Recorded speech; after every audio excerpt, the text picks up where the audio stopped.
Salut la team, c'est Chris. Bienvenue dans cette vidéo de Muscle Auto Mental. Et aujourd'hui, je vais vous parler de comment bien récupérer quand dans la semaine, tu as 3 matchs à faire. Donc, comment récupérer rapidement entre le temps de transport que tu as si tu fais un match à domicile ou à l'extérieur, le temps de récupération que tu as entre 2 matchs, comment bien récupérer. Cette vidéo s'adresse à tous les sportifs, que tu sois professionnel ou non. Cette vidéo peut t'aider, donc écoute-la jusqu'au bout. Aussi, avant de démarrer la description, n'oublie pas de t'abonner à ma chaîne. Donc tu peux cliquer sur soit en haut, soit en bas, en fonction de là où tu regardes la vidéo. Mais surtout, abonne-toi et mets-moi des pouces bleus afin que je puisse valider mon travail. Donc merci beaucoup. Donc premièrement, pour cette vidéo, quand tu as fini ton entraînement, qu'est-ce que tu dois faire? Ce qui est primordial, c'est de s'étirer. Étire-toi le mieux possible après ton entraînement, histoire de bien détendre les muscles. La deuxième phase que je pourrais te donner, c'est le massage. Donc, il y a des choses qui sont extrêmement importantes soit tu t'entraînes ou lorsque tu es en transit entre 2 matchs ou 3 matchs dans la semaine. C'est soit tu as la possibilité de te faire masser par le masseur du club, donc profites-en, c'est très bien. Soit tu ne peux pas, tu n'as pas la possibilité, tu n'as pas ça dans ton club, et il faut que tu passes par un automassage. Donc en fait, c'est toi-même qui le fais. Donc tu as des outils pour ça. Si c'est toi qui te masses tout seul, je t'ai mis en bas de cette vidéo un ou deux outils, je ne sais plus, sur comment se faire un automassage. Donc je t'ai mis des articles sur lesquels tu pourrais acheter et qui te ferait du bien pour t'automasser une fois que le match est terminé. Ensuite, le troisième point, bien sûr, c'est l'hydratation. Tu vas avoir besoin de bien te nourrir après le match et de bien boire après le match. Bien manger et bien boire après le match permet de revitaliser toutes tes réserves qui ont été puisées pendant le match. J'espère que tu es au courant de ça. Ça permet aussi de réparer tous les tissus nerveux et tous les muscles qui ont été endommagés pendant le match. Je t'encouragerais aussi à manger des aliments non transformés après ton match, c'est-à-dire des aliments avec des bons céréales, notamment le pain. Je te conseillerais de prendre du pain au blé complet, qui est bien meilleur pour toi. De toute façon, je vais te donner un conseil de vie sur tous les aliments qui sont transformés ou non transformés. Par exemple, pour le pain qui est facile à avoir, entre le pain qu'on te propose à la boulangerie, c'est-à-dire le premier pain, le premier pain, celui qui a 0,90 ou 0,80 centimes, et le pain le plus cher, le plus gros prix, je te conseille d'aller au milieu. Et généralement, tu auras un meilleur rapport qualité-prix. Ne prends jamais le pain le moins cher, car il y a de grandes chances qu'il ne soit pas bon pour toi. Et ne prends jamais le pain le plus cher, car ça ne sert à rien de payer trop cher pour ce que c'est. Mais tu auras un bon rapport qualité-prix si tu prends le pain qui est au milieu, au blé complet, aux céréales, au sésame, enfin tout ce genre de pain-là, il faut l'utiliser, c'est très bon pour toi, c'est bon pour ce que tu fais. Donc, utilise du bon pain pour toi, tu en auras besoin et pour ton corps, ça va faire du bien. Mais généralement, dans la vie de tous les jours, ne prends jamais un produit qui est le moins cher et ne prends jamais un produit qui est le plus cher. Prends toujours celui qui est au milieu.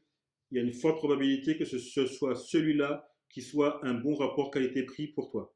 Aussi, pendant le match, tu perds beaucoup d'eau.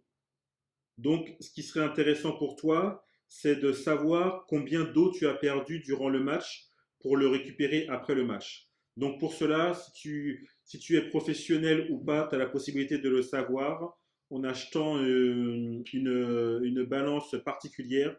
Donc, je le mettrai aussi dans la description en bas de cette vidéo, si tu souhaites acheter ce genre de balance qui te permet de savoir le nombre d'eau qu'il y a à l'intérieur de ton corps.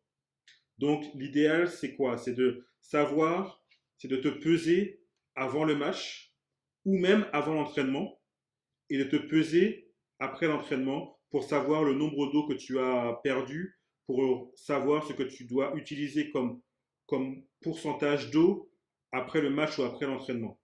Donc ça, ce sont des balances particulières. Comme je te l'ai dit, je te les mettrai en dessous je te mettrai l'article en dessous de cette vidéo.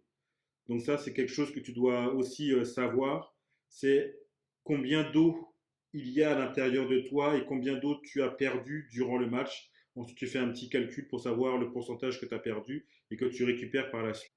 Une autre idée que je pourrais te donner aussi, c'est de prendre des bains chauds et de récupérer dans une salle froide. Donc tu as la possibilité de faire ça. Tu prends un bain chaud pour détendre les muscles et ensuite tu sors et tu vas dans une salle froide qui est aux alentours de 8, 9, 10 degrés. Tu restes là pendant une vingtaine de minutes. Ça te permet de récupérer et de revitaliser les muscles. Tu as aussi la possibilité de le faire avec un sauna où tu te mets à 50 degrés et pendant une vingtaine de minutes et ensuite tu vas dans une salle froide où tu restes une vingtaine de minutes, pareil, la même température, 8, 9, 10 degrés pour bien récupérer. Ou sinon, tu as la possibilité aussi de prendre des douches alternées. Si tu n'as pas, si t'as pas de sauna ou si tu n'as pas la possibilité de prendre un bain, tu prends des douches alternées, c'est-à-dire douche chaude pendant une minute sur tous les muscles, sur tout le corps, et ensuite tu alternes pendant une minute douche froide. Et ça, tu le fais pendant 5, 6 fois. Et ensuite, tu sors. Donc ça aussi, ça te permet aussi de bien récupérer. Ensuite, une autre idée aussi que je pourrais te donner, ce serait un sport qu'on appelle sport de récupération, c'est-à-dire entre deux matchs ou entre trois matchs.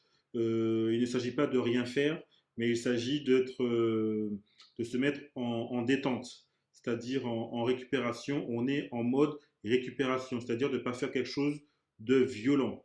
Donc pour garder un peu le rythme et ne pas être coincé musculairement, tu peux marcher pendant 30 minutes ou sinon, l'idéal, ce serait aussi de faire de la natation, un sport non violent qui te permettra de garder toujours le rythme, de garder ton cardio, de ne pas être dans la violence, mais de toujours être dans le rythme. La natation est un très bon sport pour ça. Ensuite, j'ai une autre idée aussi pour toi qui pourrait t'aider, mais tout le monde ne l'a pas. Ce serait de faire de la cryothérapie. La cryothérapie va te permettre de diminuer les douleurs musculaires et de diminuer l'inflammation des tissus endommagés lors de ton match. Donc si tu as la possibilité de le faire, fais une séance de cryothérapie. C'est très bon aussi pour la récupération. Aussi, un autre conseil, et celui-là il est très important, c'est un conseil que je ne vois pas beaucoup pratiquer chez les sportifs, mais c'est après le match, il faut que tu te reposes mentalement. Donc tu sors, on se met dans le, on se met en situation. Tu sors d'un match où il y avait de l'ambiance, où il y avait beaucoup de stress, beaucoup d'anxiété. Donc tu es à un niveau très élevé au niveau de stimulation, d'excitation. Que tu aies perdu ou que tu aies gagné le match, généralement tu es dans le même niveau, au niveau mental. Et là, ce que tu dois faire pour bien récupérer, parce qu'il ne s'agit pas seulement de récupérer physiquement, mais tu dois aussi récupérer mentalement et psychologiquement. Je t'encourage très fortement après le match à ne pas trop parler, voire même, je t'encouragerais à rester dans le silence pour te préparer, pour être déjà dans un mode de récupération. Et si tu es à l'extérieur et que tu joues à l'extérieur et que tu fais ton voyage en car, je t'encouragerais très fortement à avoir une playlist dans ton téléphone où tu as des musiques avec des décibels extrêmement bas. Je dirais même une musique que tu pourrais même préparer des musiques de relaxation. Si tu n'as pas d'idée dans ce genre de musique, Donc moi j'en ai, tu peux m'envoyer un message dans les commentaires et je t'enverrai ce que j'ai comme musique de relaxation. Ça te permet déjà de préparer ta récupération mentale, psychique pour le prochain match. Car imagine-toi, tu es dans un stress élevé, le match il est fini, mais derrière, tu te mets en mode récupération, mais tu as de la musique forte dans tes oreilles, il y a du bruit, à aucun moment ton mental récupère. Il est toujours dans ce niveau d'excitation. Pour lui, il n'y a rien à changer entre le match que tu as joué et après. Le niveau est toujours aussi fort, le niveau est toujours aussi tendu. Donc, et quelque part, à un moment, tu vas te trouver en te disant, je suis fatigué alors que j'ai rien fait. Bah oui, parce que ton corps, lui, il s'est reposé, sauf que mentalement, tu n'as rien fait. Et ton mental doit être préparé pour le prochain match. Et le meilleur moyen de le préparer pour le prochain match, c'est d'être dans le calme.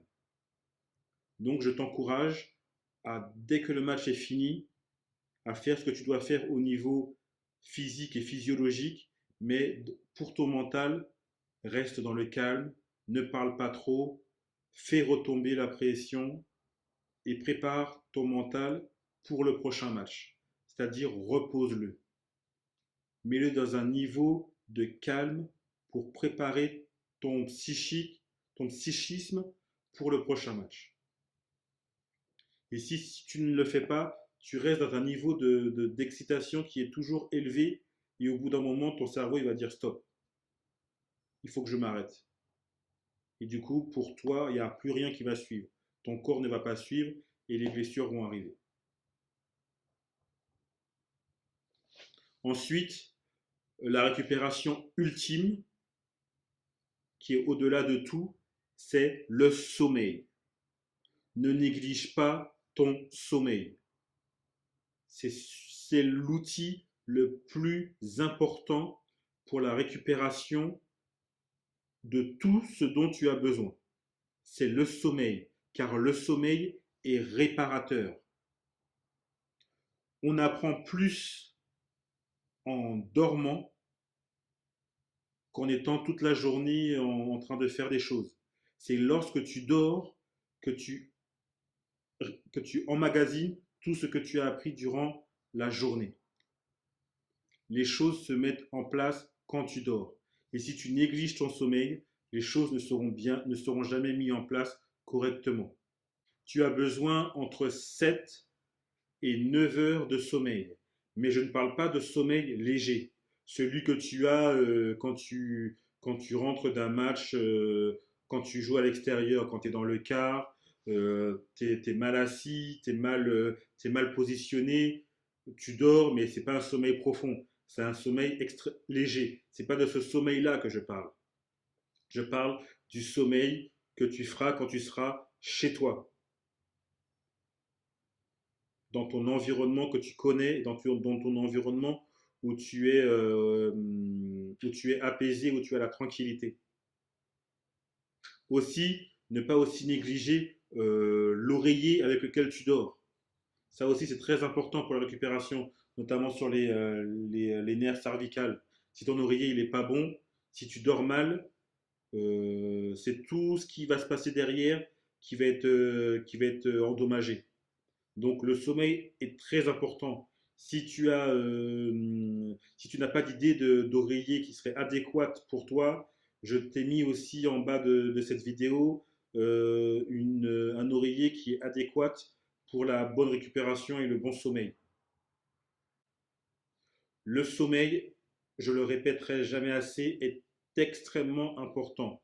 Et notamment le sommeil profond. C'est lui qui permet de libérer les hormones pour la récupération des muscles et de ton état articulaire et physiologique de ton corps. Et de ton psychique aussi. Donc il est très important de ne pas négliger le sommeil. Ne pense pas que parce que tu as dormi dans le car et que tu as fait ce que tu devais faire. Tu n'as pas réellement dormi, tu as juste somnolé, ou c'est un niveau de sommeil qui est de niveau 1 alors que le sommeil profond, il est de niveau 3.